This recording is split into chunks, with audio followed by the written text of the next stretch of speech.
हम तो किसी इनिशिएटिव या किसी पहचान की मोहताज की अवस्था में नहीं रहे, तो यही हमारे लिए बहुत बड़ी बात है। आप लोग जिस नाम से पुकार लें, मेरा तो मसान से आज भी संबंध है। शांतिपूर्वक जीवन काटने के लिए संतों के लिए सर्वोत्तम गति जो जगह है वो शमशान ही है। साइकिल यात्रा और लोगों की जन जागृति के लिए इस महाकुंभ के समागम में हम आए हैं। छोटे से छोटे जीव जंतु को मेरा प्रणाम रहता है। मनुष्य का जो रोल है वो कुछ ज्यादा उदारवादी होना चाहिए, पर वो इस समय बहुत निष्ठुर हो चुका है। पर मुझे मोबाइल के द्वारा बहुत जो है कार्य सिद्धि मिली और बहुत से लोगों को मैं जोड़ पाया इस कार्य में। महाकुंभ 2025 में जहां देश दुनिया के लगभग 40 से 45 करोड़ लोग आएंगे, वहीं लाखों की संख्या में भारतीय सनातन संस्कृति की रक्षा, धर्म की रक्षा, सनातन के प्रचार प्रसार से जुड़े संत महात्मा श्रीमंत बहुत से लोग आते हैं। उन्हीं संतों में कुछ ऐसे भी संत होते हैं जो सबसे हट के होते हैं, बिरले होते हैं। सनातन संस्कृति के साथ उनका बहुत कुछ बड़ा संकल्प भी होता है।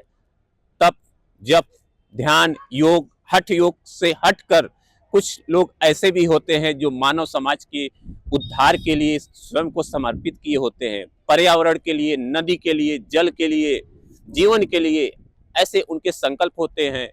महाकुंभ 2025 में दुनिया के कोने कोने ही, देश के कोने कोने से भी घूमकर लगातार जंगलों में रहने वाले पर्यावरण बाबा भी आ चुके हैं।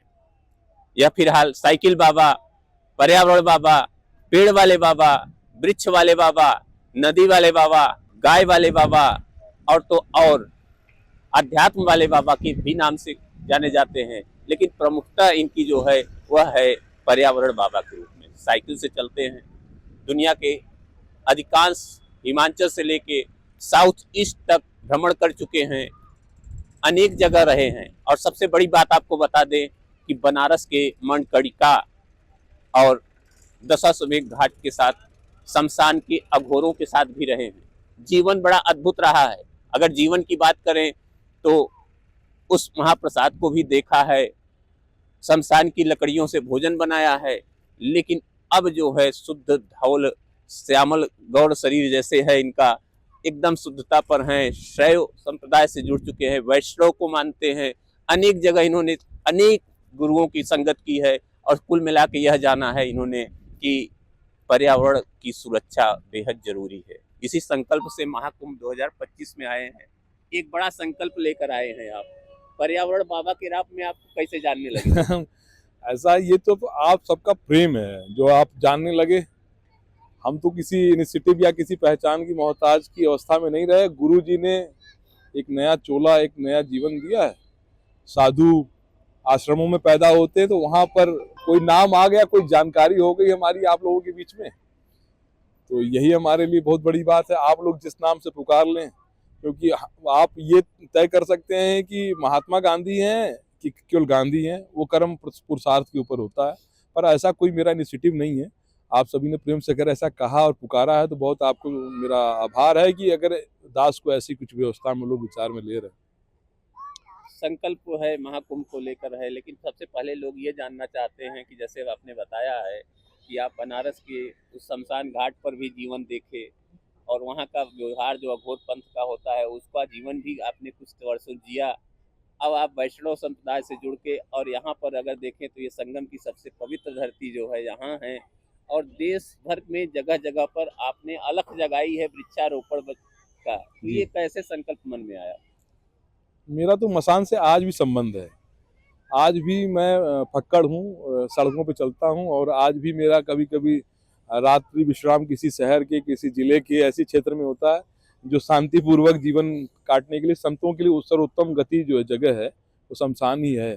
किसी आश्रम को बनाने से अच्छा है कि शमशान में, क्योंकि हम गृहस्थ छोड़ के संन्यास्त हुए हैं तो कुछ पकड़ ही लेते हैं, बाद में हम लोग फिर किसी आश्रम की गणना में आ जाते हैं। पर जो निरंकार स्वरूप है भारत देश में संतों का, वो जड़ का नहीं है, वो तत्व का। तो हम विचार से प्रयास में रहते हैं कि ये जो बातें आप हमसे कुछ पूछ रहे थे उसकी सात्विकता के साथ जीवन जिए, परमार्थ के साथ जीवन जिए और लोगों को विचारवान करें कि हमारी धरती माता के प्रति जो लोगों की उदासीनता है उसकी जागृति और उसके उत्थान पतन में जो मनुष्य अपना भूमिका स्वरूप निभा सकते हैं उनकी जागृति होनी चाहिए। तो यही प्रयास के माध्यम से ये साइकिल यात्रा और लोगों की जन जागृति के लिए इस महाकुंभ के समागम में हम आए हैं। पीछे भी कई वर्षों से लगे हुए थे, पर इस बार आप लोगों का प्रेम मिला है तो लोगों को जागृत भी कर रहे हैं। कई कई अलग अलग माध्यम है उसके, तो एक ये माध्यम भी मुझे मिला। तो आप लोगों ने जब भी मुझे पूछा, प्रेम दिया, तो मैंने आपकी संगोष्ठी की। और इस महाकुंभ के समागम में हम लोग बौद्धिक चेतना, मानसिक अपनी जो गुणातीत अवस्थाएं हैं उनकी ये स्नान जो होगा हमारे कुंभ का, उसमें हम बौद्धिक स्नान भी करेंगे। बहुत से संत यहाँ आएंगे जिनसे हम आदान प्रदान करेंगे, बौद्धिक स्तर पे अपना जो चेतन अवस्थाओं को देखेंगे। तो उसमें ये जन चेतना भी है कि बहुत से लोग यहाँ आएंगे।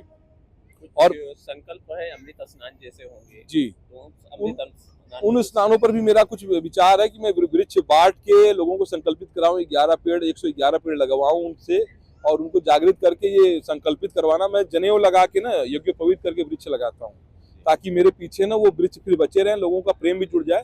तो मैं उनका अभिभावक बनवा देता हूँ कि भाई आज से आप इसके गार्जियन हैं। और छोटे से छोटे जीव जंतु को मेरा प्रणाम रहता है। जो जीव जंतु जिनको परमात्मा की रचना से भगवान सभी को जीवन देते हैं, तो उस प्रकृति ने सभी को एक बराबर ही जीवन दिया है। तो उसमें मनुष्य का जो हमारा जो विचार है, मनुष्य का जो रोल है, वो कुछ ज्यादा उदारवादी होना चाहिए, पर वो इस समय बहुत निष्ठुर हो चुका है, बहुत कुंठित हो चुका है। तो इसी के लिए मैं जन चेतना करके जो लोग कुछ चैतन्य हैं उनको मैं जागृत करता हूँ। एक सवाल और आपसे है कि ये देश भर के कोने कोने में जाते हैं, संकल्प दिलाते हैं, पंचवटी और त्रिवेणी जैसे आयोजन वृक्षारोपण के लिए करते हैं, लाखों की संख्या में वृक्ष देते हैं लोगों को। तो कहाँ से ये इसका एक आर्थिक पक्ष भी होता है, ये व्यवस्था कहाँ से होती है? ये तो भैया आपने अच्छा ही प्रश्न पूछ लिया है।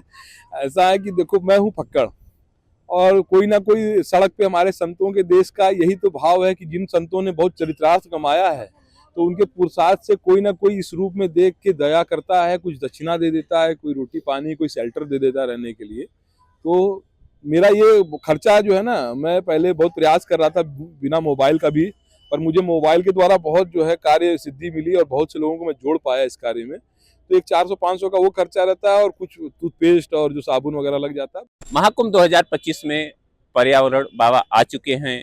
देश के कोने कोने में मानव जीवन की रक्षार्थ, नदियों की सुरक्षा, रक्षा, वृक्षारोपण, पशु पक्षी के जीवन की रक्षा को लेकर अलख जगा रहे हैं। अब महाकुंभ में भी आने वाले करोड़ों श्रद्धालुओं, स्नार्थियों, कल्पवासियों, पर्यटकों के बीच में भी जाएंगे और यह संदेश जगाएंगे। उनकी यही साइकिल है पर्यावरण बाबा की। इसी साइकिल से यह यात्रा पूरी करेंगे। लगभग 40 किलोमीटर का यह क्षेत्र है महाकुंभ का। यहाँ जाएंगे और अमृत पर्व जो होंगे, जो प्रमुख स्नान पर्व होंगे, उस पर विशेष रूप से यह पंचवटी और त्रिवेणी के जोड़ लगाते हुए वृक्षारोपण भी करेंगे। वीडियो जर्नलिस्ट संजीव कुमार के साथ शिवपूजन सिंह, विस्तार न्यूज, महाकुंभ नगर, प्रयागराज, उत्तर प्रदेश।